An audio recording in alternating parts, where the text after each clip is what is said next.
Assalamualaikum warahmatullahi wabarakatuh. Ya, jumpa lagi dengan saya Ahmad Ridai Asis dalam mata kuliah Bahasa Indonesia. Apa kabar teman-teman? Semoga hari ini sehat-sehat saja, tetap semangat dalam belajar daringnya secara virtual. Walaupun sempat kita sudah beberapa kali mencoba untuk bertatap muka melalui aplikasi video conference tertentu.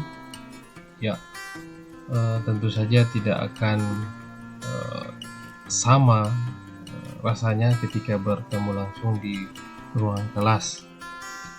Oke, hari ini kita akan lanjutkan materi bahasa Indonesia tentunya, yaitu tentang kalimat ya. Teman-teman jangan lupa absen, tetap absen. Ada link yang telah saya bagikan sekali lagi ya, ada di grup. Teman-teman bisa langsung cek, kemudian klik absen. Sudah hadir mata kuliahnya. Oke, alhamdulillah rabbil alamin.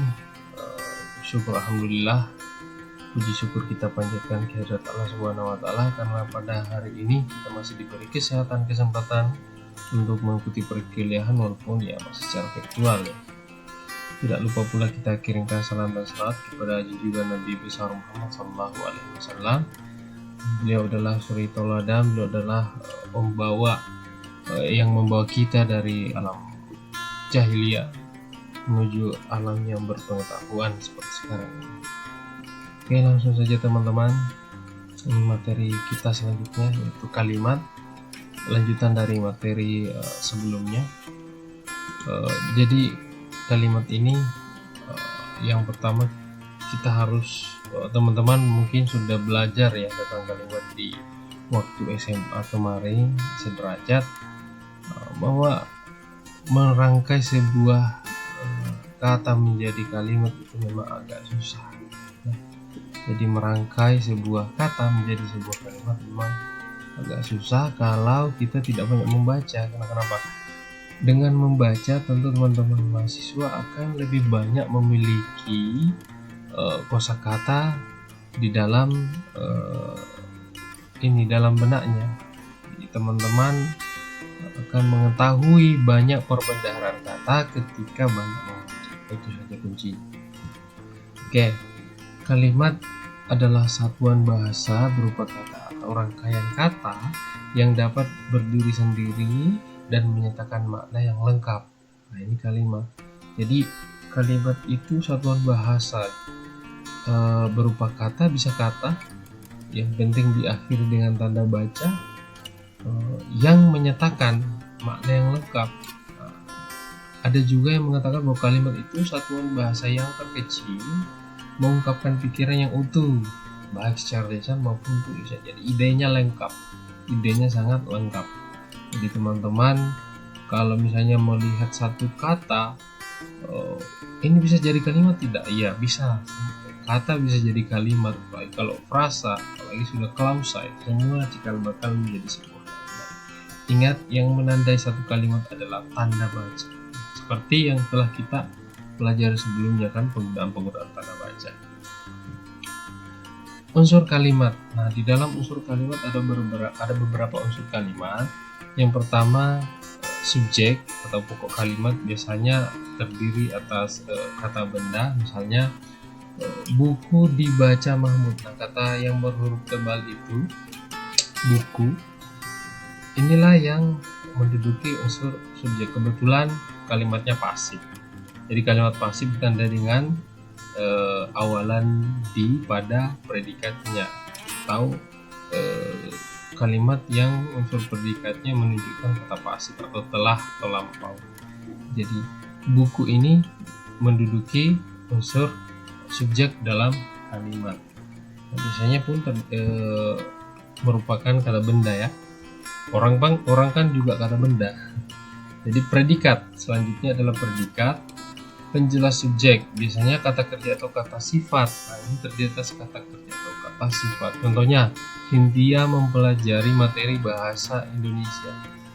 Ini mempelajari. Nah, jadi unsur predikat itu ada mempelajari. Jadi semua kata yang sifat yang bukan sifatnya, yang menjelaskan tentang pekerjaan si subjek, maka itulah predikat. Jadi biasanya diawali dengan, kalau di dalam kalimat aktif itu me. Jadi teman-teman perlu ketahui ada 7 ya awalan.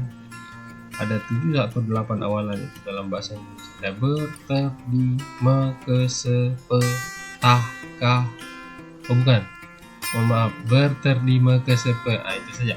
Ber, ter, di, me, ke, se, pe. Ada 8. Tah tadi ya akhiran ya. Oke, objek selanjutnya keterangan atau predikat sasaran atau sasaran. Jadi objek itu keterangan predikat atau sasaran. Ada 2 nih, objek sasaran langsung dan objek penyerta. Contoh, Dika membuang sampah. Sampah inilah yang merupakan sasaran. Ya, sampah ini merupakan sasaran langsung. Kasihan sampahnya, kenapa ya dibuang ya, busuk ya kalau tidak dibuang. Objek penyerta, Ruli memberikan kakaknya topi baru. Jadi kakaknya ini merupakan objek penyerta. Kenapa? Yang subjek kan Ruli, predikannya kan membelikan. Nah, topi baru sebenarnya ini. Jadi kakaknya ini menjadi objek penyerta. Lanjut keterangan. Di sini ada banyak keterangan, ada 8 ya. Pertama, keterangan tempat. Ingat, keterangan ini bisa berada di awal, di tengah, ataupun di akhir kalimat. Keterangan tempat, kami belajar di gedung lam. Nah, di gedung lam ini merupakan tempat ya, karena menunjukkan tempat, ditandai dengan kata di ini. Kata depan di, jadi bukan awalan di ya, kata depan di. Nah, keterangan alat, Ikhwan melukis dengan aplikasi handphone. Dengan aplikasi handphone ini yang disebut sebagai alat yang digunakan untuk melukis. Siapa yang melukis? Ikhwan. Keterangan waktu, kelas Pak IA kuliah pada pukul 8 sampai 9.20 waktu Indonesia. Nah, ini menunjukkan, pukul ini yang menunjukkan waktu. Kapan kuliah? Ya waktunya jam 8. Nah, keterangan tujuan, kita harus rajin membaca agar berwawasan luas. Ini agar berwawasan luas ini merupakan tujuan. Kenapa? Kita ini sebagai subjek yang rajin membaca, tujuannya agar apa? Ya agar berwawasan luas.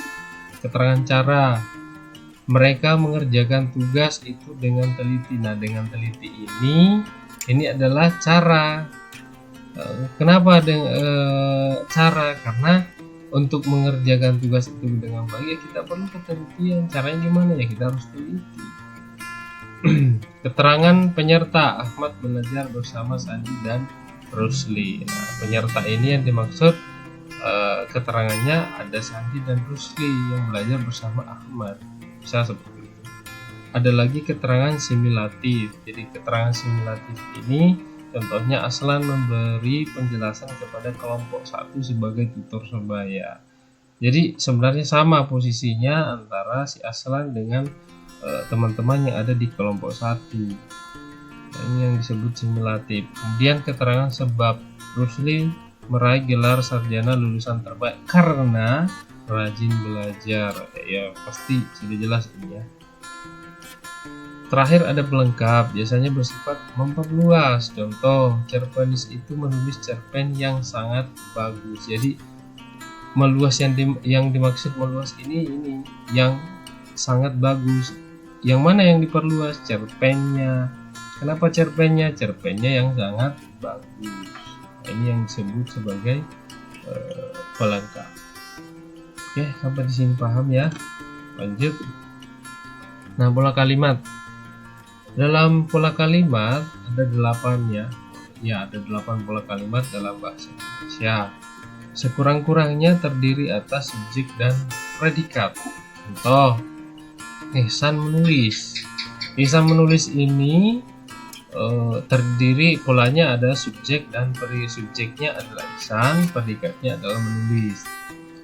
Selanjutnya SPO, kami mengerjakan tugas, subjeknya kami, predikatnya mengerjakan, objeknya tugas. Jelas ya. Subjek predikat pelengkap. Giginya berkilau emas. Ini seperti emas ya. SPK Ramli azan di masjid. Di masjid ini tempatnya, subjeknya Ramli, azan ini predikat. Mereka sedang mencarikan sahabatnya hadiah. ESP Opel. Subjeknya mereka, predikatnya mencarikan, objeknya sahabatnya, pelengkap hadiah. SPOK Arman menulis cerita setiap hari. Keterangannya kan setiap hari ini. SPPLK Santi melompat kekiraan di tempat tidur. SPOPLK ini yang kompleks. Ayah mengirimkan uang indekos setiap bulan. Ini teman-teman mahasiswa ini ya. Oke, lanjut. Jadi ini 8 ya pola kalimat dalam bahasa Indonesia. Sekurang-kurangnya terdiri atas subjek dan predikat. Nah, ini yang rumit ini. Jenis-jenis kalimat. Ada 20 di sini kalimat dalam bahasa Indonesia. Pusing ya, memusingkan ini. Ya, sebenarnya ada satu kalimat bisa dikenai beberapa jenis kalimat ya. Misalnya kalimat inti bisa saja jadi kalimat berita dan lain-lain. Nah, di kalimat berita itu biasanya ditandai dengan biasanya ditandai dengan tanda baca atau diakhiri dengan tanda baca titik. Ini kalimat berita ini. Tanda bacanya tanda baca titik. Misalnya hampir saja dia tadi terjatuh. Jadi diakhiri dengan tanda baca titik. Kemudian yang kedua kalimat tanya. Tanda bacanya sudah jelas, pasti tanda baca iya tanya. Contohnya, di mana kamu tinggal? Maka tanda tanya ini yang menunjukkan bahwa itu kalimat tanya, atau dalam secara lisan intonasinya itu akan meninggi atau naik. Di mana kamu tinggal? Nah, ini tanda tanya. Kalimat retoris ada lagi, itu kalimat yang sebenarnya ini sudah mengandung makna pernyataan yang tidak memerlukan jawaban. Retoris namanya. Misalnya, siapa yang mau menderita penyakit diabetes? Siapa yang mau? Nggak ada kan, jadi tidak perlu dijawab. Kalimat itulah yang disebut kalimat retoris. Ada lagi kalimat perintah. Tanda bacanya biasanya diakhiri dengan tanda baca seru. Jadi ini 3 yang biasanya kita pakai ya. Sering kita pakai, ada 3 teman-teman. Yang sering pakai itu 3 ini. Kalimat perintah misalnya, buang sampah itu. Artinya ada seseorang yang menyeru untuk membuang sampah, berarti kalimatnya perintah, tegas ini. Kelima, kalimat ajakan. Nah, jadi kalimat ajakan ini kalimat sebagai perluasan makna dari kalimat perintah dan erat hubungannya dengan orang kedua. Jadi erat hubungannya dengan orang kedua. Contoh, aku ingin kamu bersabar misalnya. Aku ingin kamu belajar misalnya. Jadi ajakan. Nah, ini yang dimaksud dengan kalimat ajakan. Berikut kalimat permintaan. Nah, biasanya kan kalau teman-teman ini sebenarnya juga sering pakai ini ya. Ini sebenarnya perluas atau ajakan yang diperhalus sebenarnya menggunakan kata mohon, harap atau tolong. Tolong tutup jendela itu. Nah, ini permintaan. Ini sebenarnya perluasan dari kalimat ini tadi ya, perintah, tapi ini lebih halus. Nah, kalimat pasif adalah kalimat pasif. Subjeknya ini sebenarnya kalimat yang subjeknya setelah predikat atau dibalik sebenarnya dari kalimat aktif, seperti contoh yang sebelumnya ya. Misalnya jambu dilempar Raihan. Sebenarnya kan Raihan melempar jambu. Jadi karena pasif, akhirnya jambu menduduki unsur subjek, Raihan menjadi objek. Tapi kata kerjanya yang menunjukkan telah berarti di, bukan me. Berarti Jambu dilempar Raihan misalnya. Aktif, kalimat aktif. Jadi kalimat aktif ini kebalikan dari kalimat pasif. Ya, seperti tadi, Raihan melempar mangga misalnya, jambu misalnya, itu aktif. Ada lagi kalimat verbal. Jadi kalimat verbal itu predikatnya bukan kata benda, ya. Ingat, predikatnya kalimat verbal ini kalimatnya bukan kata benda. Contoh, Andri telah berjalan jauh.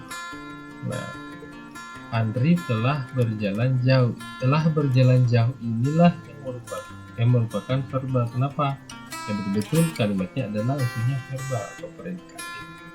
Kalimat nominal, yaitu kalimat yang predikatnya berupa kata benda. Bisa ya? Iya bisa. Contohnya, itu meja guru. Nah, itu meja guru. Kalimatnya tentu verbalnya nominal. Tadi kan polanya si kurang-kurangnya terdiri atas subjek dan predikat. Berikut kalimat pengharapan. Jadi kalimat pengharapan ini kalimat yang mengandung makna pengharapan. Misalnya, mudah-mudahan Anda cepat sembuh misalnya, atau kamu cepat sembuh misalnya. Itu pengharapan. Nah, sebenarnya ya ini perluasan dari ketiga kalimat tadi ya. Kalimat berita, kalimat tanya, dan perintah. Berikut kalimat pengandaian.